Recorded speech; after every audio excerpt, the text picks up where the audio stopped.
warahmatullahi wabarakatuh. Di sini saya dari kelompok 10 akan menjelaskan tentang telaah filosofis evaluasi pembelajaran ideal dalam pendidikan Islam.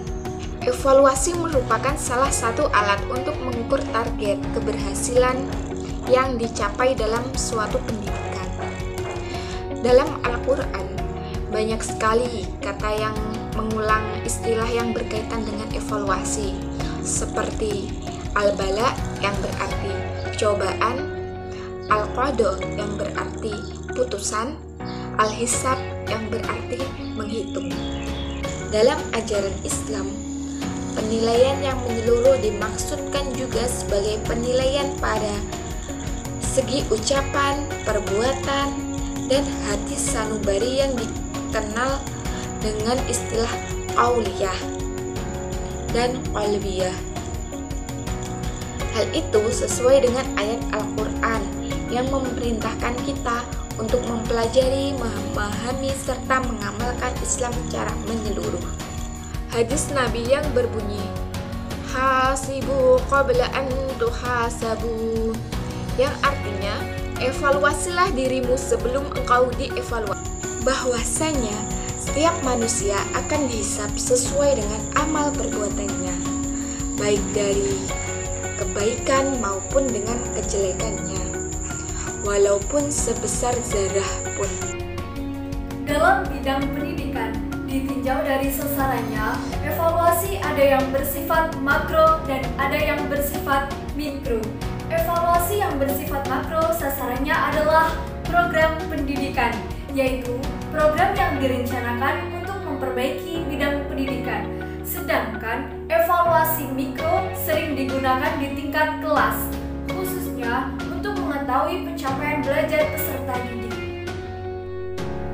Evaluasi pendidikan seharusnya dapat memberikan gambaran tentang pencapaian tujuan Undang-Undang Sisdiknas Nomor 20 Tahun 2003 yang mampu memberikan informasi tentang sejauh mana kondisi peserta didik dalam belajar. Evaluasi dalam belajar harus mampu memberikan 3 informasi penting, yaitu penempatan, mastery, dan diagnosis.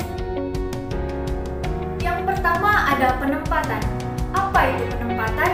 Penempatan yaitu berkaitan dengan level belajar yang mana seseorang anak dapat ditempatkan sehingga dapat menantang tetapi tidak frustasi. Yang kedua ada mastery, berkaitan dengan apakah anak yang sudah memiliki pengetahuan dan kemampuan yang cukup untuk menuju ke tingkat berikutnya. Yang ketiga ada diagnosis. Apa itu diagnosis? Diagnosis berkaitan dengan bagaimana yang dirasa sulit bagi anak, bagaimana mempersiapkan para siswa menghadapi evaluasi, baik internal maupun eksternal. Instrumen evaluasi. Apakah instrumen evaluasi tersebut? Instrumen evaluasi adalah alat yang digunakan untuk mengetahui perubahan apa saja yang terjadi pada siswa. Instrumen evaluasi dapat berupa tes maupun non-tes.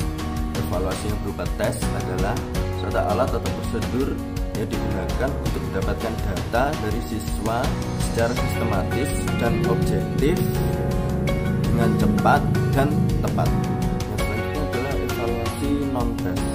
Hal ini dapat dilihat dari perubahan siswa, dari perilaku ataupun psikologinya, mengalami perubahannya bagaimana, maka itu adalah disebut dengan evaluasi non-tes.